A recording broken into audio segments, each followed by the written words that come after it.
few weeks ago, Keith gave a wonderful introduction to James as a person. If you haven't heard that, as soon as it's available on the website, I do recommend that you listen to it. I found it very stimulating, educational, but quite stirring message. And we're beginning a series looking through the book of James, what he actually wrote. And we're taking the first 4 verses. I've said it to Fiona over breakfast, and I say it to you. I'm not quite qualified to speak on this. I feel less qualified than other people. I would love to have access to brothers and sisters who've been in Syria, in the concentration camps, in Nigeria, who've had to put their life on the line for the faith. And it feels a bit academic to be speaking and saying to us here, count it all joy when you meet various trials, because we've not been through it. James did go through it, Paul went through it, but I'm comforted that Jesus went through it.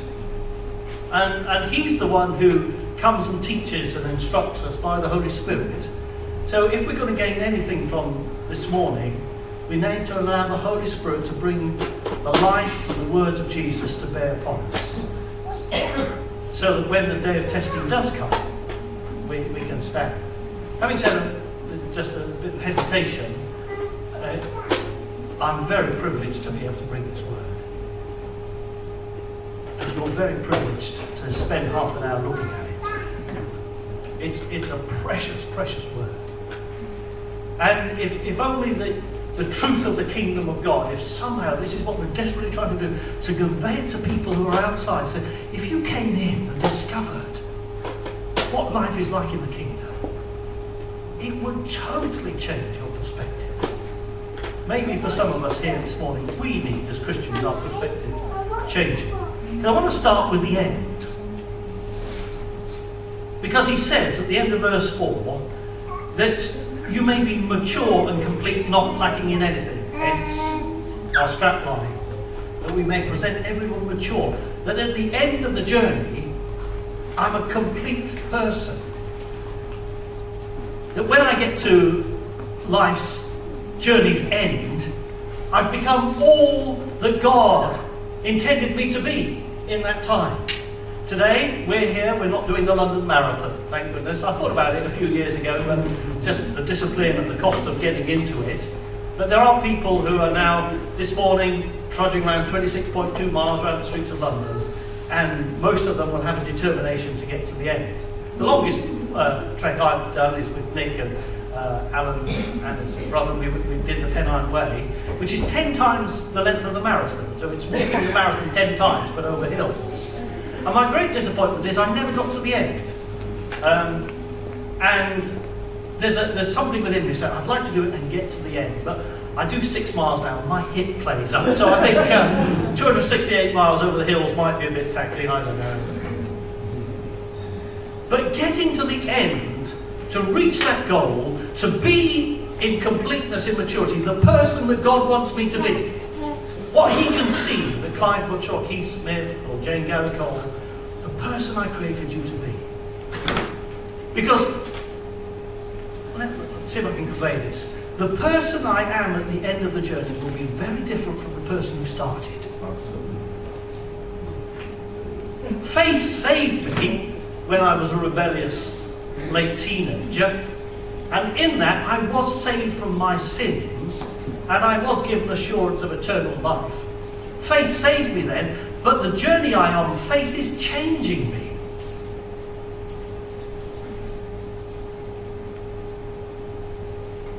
And I've been changed when I've been willing to be changed.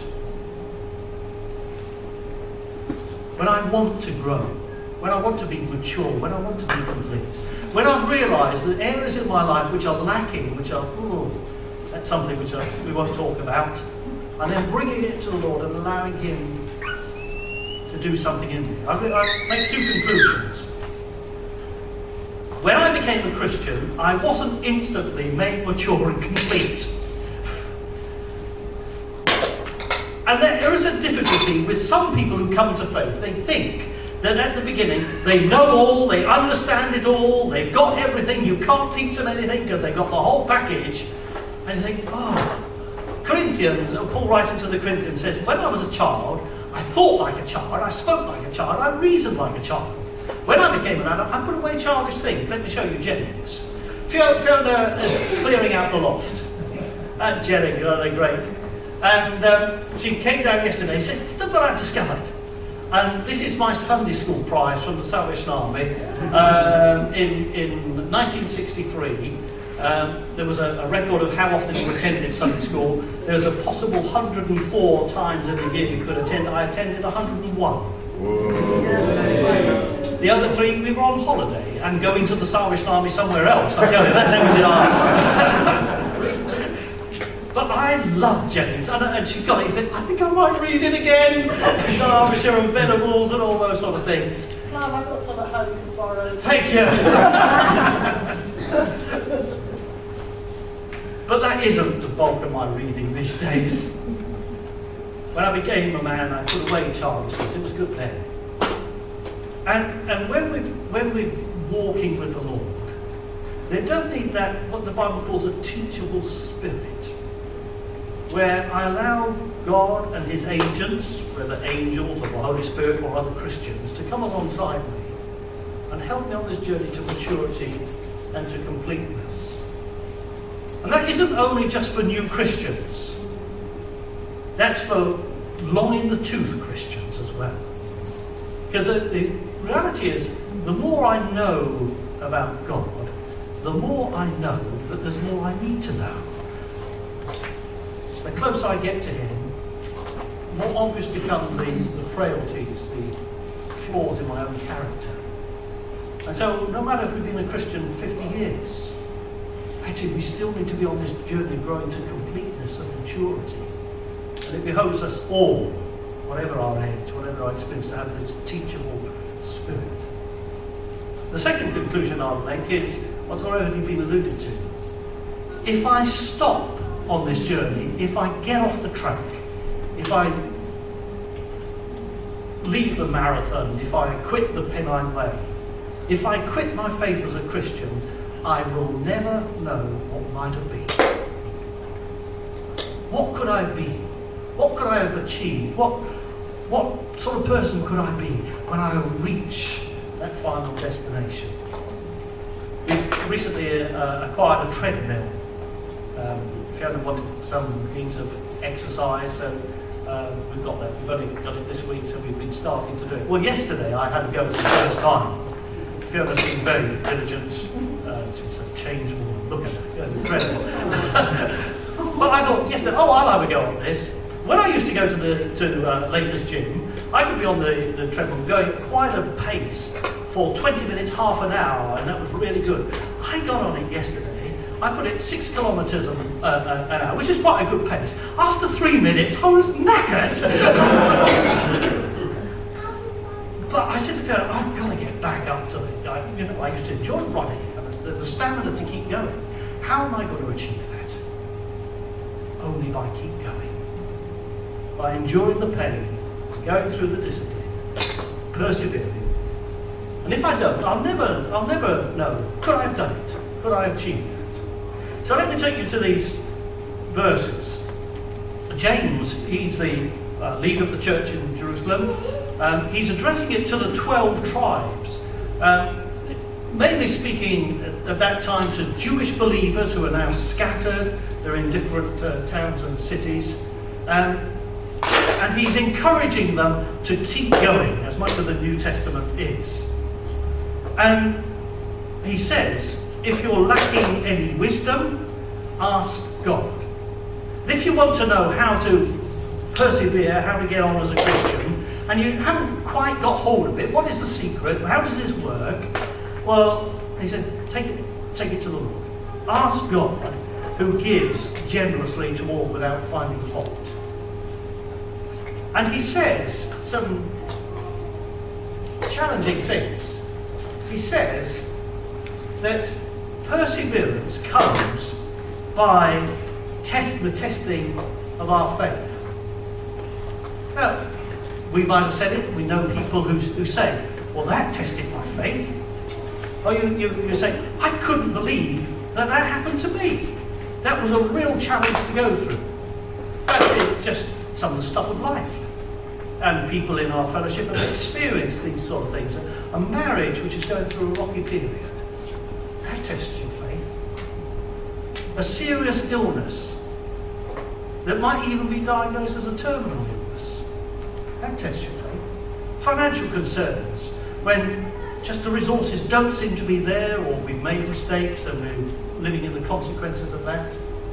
The things that happen when friends betray you or act in a way that, and you say, that tests my faith. Or we're asked to do something which we think is beyond our ability, either at work or in church, and we say, I don't think I could do that. Then you're not comfortable in that. In that moment, with a rocky marriage, with financial concerns, with a challenging task, we've got a choice, either to give up or to carry on. And I've had people say to me, and it's my lovely pastoral way, I'm a great pastor, you all know that. People have said to me in the past, I don't think I can take any more of this. So I said, so what's your choice? What are you going to do? I don't think I can carry on like this.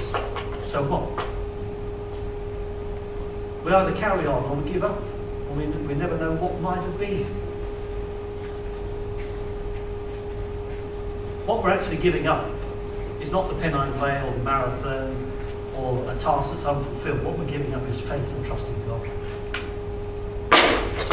Ask the Saviour to help you. He will strengthen and keep you. He is able to keep you. He will carry you through. And we're giving up, saying, God, in this situation, I don't think I can trust you. I don't think I can commit my way to you. Or we could say, I believe God is at work in this. And he's going to supply the resources and all that I need. Because James has said that you're going to have you're going to face trials of many kinds. It's like the box of licorice, all sorts. There's all sorts of varieties in here.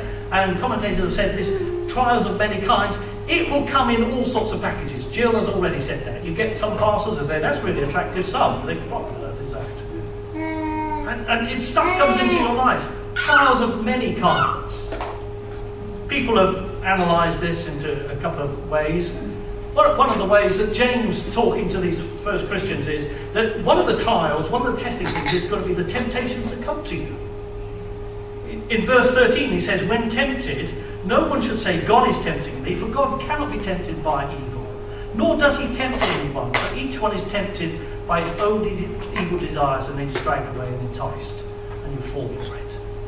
And for James, writing to these scattered Christians, one of the things that they're having to face is they've left the seclusion of the holy huddle of the church in Jerusalem, where we can be together and meet together and support one another. It's a cosy, challenging, but we're there for each other. They're now scattered, and they're in the world. And later on we'll go through it in James. One of the things that has got them is money. Then the Jews know how to make money, and they're in quite an affluent society. Jesus said the rich fall into all kinds of temptations. And the money for them, the temptation is that becomes their security. And I don't need to trust the Lord anymore, because look at this bank balance I've got. And he elaborates some of the things that happen. Pride and prejudice. That's a good title.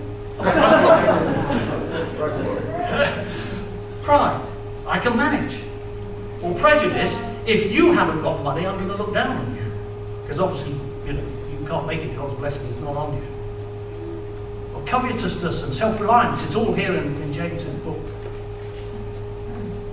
They thought that if you're in trouble, you can buy your way out of trouble, and you know a man who knows a man who can, and you'll find your help. But it's all sorts of temptations. Whatever our weakness is in our character, guess who's going to come and try and find it? We have an enemy who prowls around, and for me, drugs and alcohol and smoking aren't any temptation. I'm not going to tell you what the temptation is. But we've all got them. We've all got them.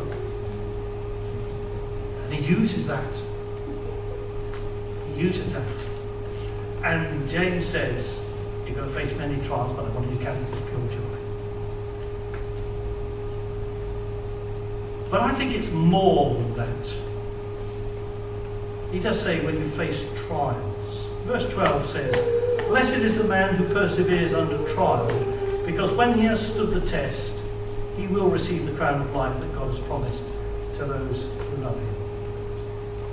I'm reading a book on the history of Jerusalem. I started it, then I gave up, and I've started it again. And I'm astounded how violent Jerusalem was in the times of Jesus. In the decades coming up, we talk about the Roman peace, and it's true, the Romans prepared the way for the gospel, so the infrastructure of roads and transport was there, and the common language was Greek. We all know that. The Roman Empire established peace. It's interesting that some Christians have said that life under Saddam Hussein was better, because at least it brought some order. It wasn't good, but it's better than what it is now. And life under the Romans was not good, but at least there was order. But the Romans, in the history of Jerusalem, before Jesus came and after, the Romans, because there was rebellion or riots, or the priests were causing problems, they would go through the streets and slaughter thousands. So when we read about the Herod's destruction of the innocents of boys under 4, that's not an uncommon experience. And for these first Christians, they're living in a violent society. We've already, for James, there's already the history of Stephen, who was stoned. And in the first instance, it isn't the Roman authorities, that it becomes that later with Nero and other autocrats. It's their own brethren. It's the Jewish nation which are against them. So when he talks about the trials of life, it's not that your cat is sick. That might be sad.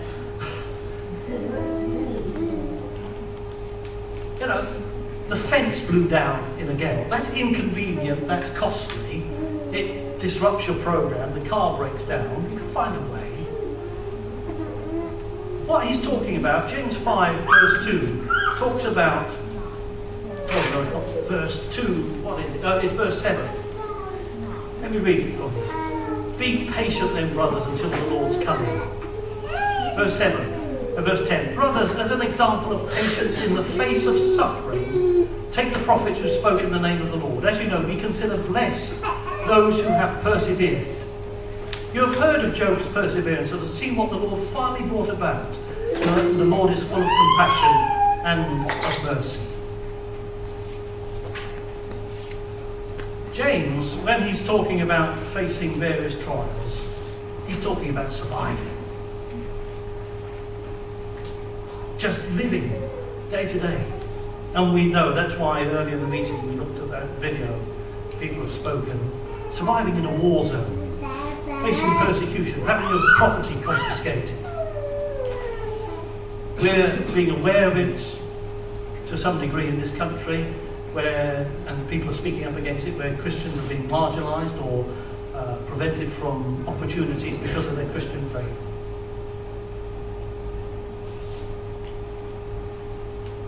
And James is saying, brethren, when you meet these trials, I want you to count it as pure joy.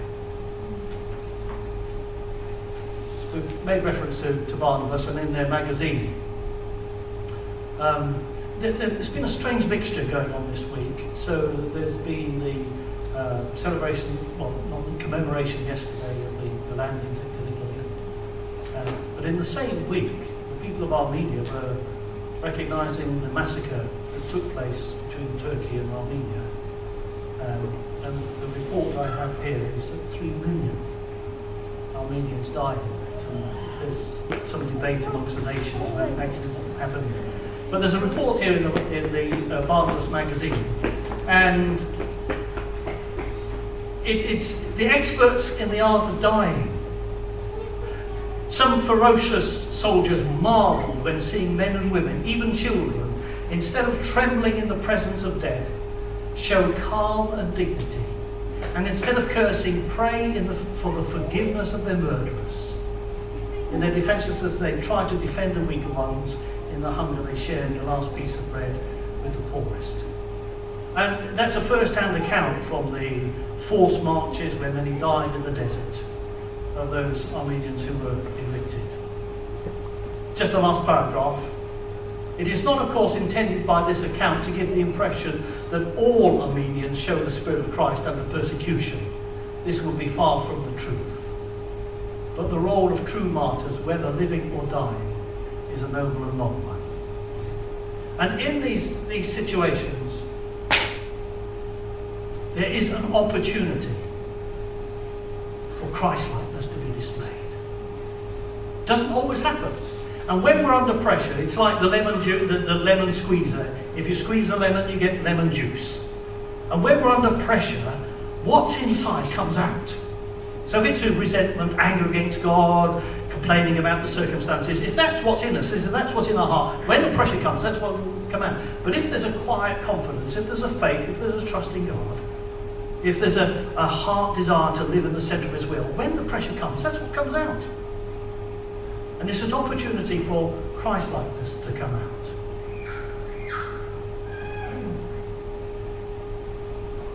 That's why James says, count it as pure joy. Because in these testing, difficult moments, there's an opportunity for faith to be strengthened, to be affirmed, to progress, to grow, to mature. One of the children's songs we used to sing, yield not to temptation, for yielding is sin. Each victory will help you some other to win. I was in the marketplace years ago doing some Christian stuff, and this man, I don't know who he was, he came up and said, "Oh, Christian, I used to go to Sunday school," and he started singing that song to me. I thought, I wonder if we've ever learned it. That each victory will help you some other to win. Persevering in the testing of your faith. And he says, this is the bit I've stumbled over. And he says, when either the testing of your faith through temptation, you've got to stand against that, or the real trial of your faith, whenever it comes, I want you to consider it pure joy.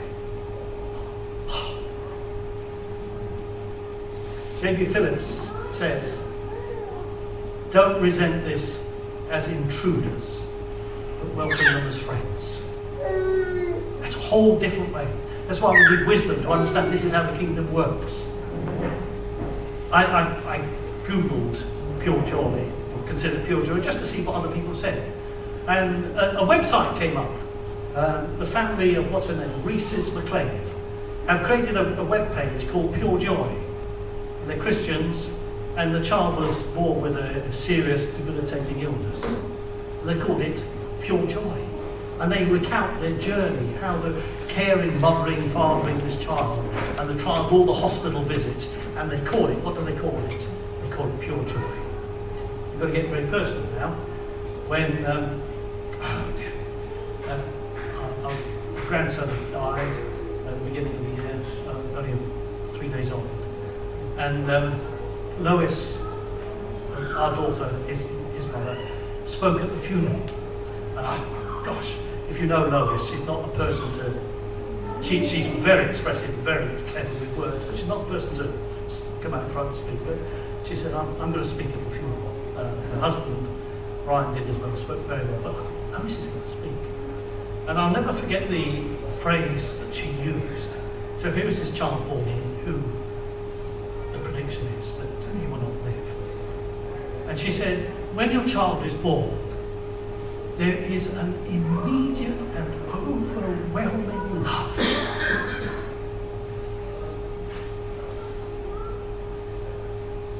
And the birth of that child brought so much love and joy and fulfillment, even though for 3 days.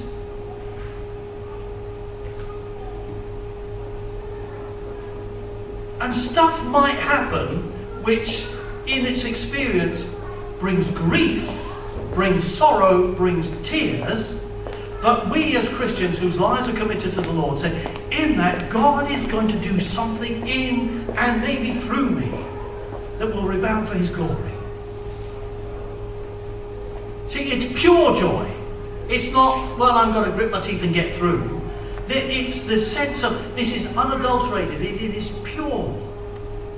And it isn't joy in the circumstances. That's unrealistic. That's ridiculous. You know, we've met Christians who believe tragedy happens, I must keep smiling all the way through. Rubbish. We grieve with those who grieve. We mourn with those who mourn. But the joy, as with Jesus, who for the joy that was set before him endured the cross. The pure joy recognizes not just the circumstances that we're in, but what God is doing in and through me that will bring me to this place of being like Jesus. And that for the Christian is a pure joy.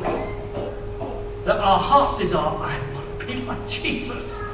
I want to be made like him. I want my life in every way to glorify him.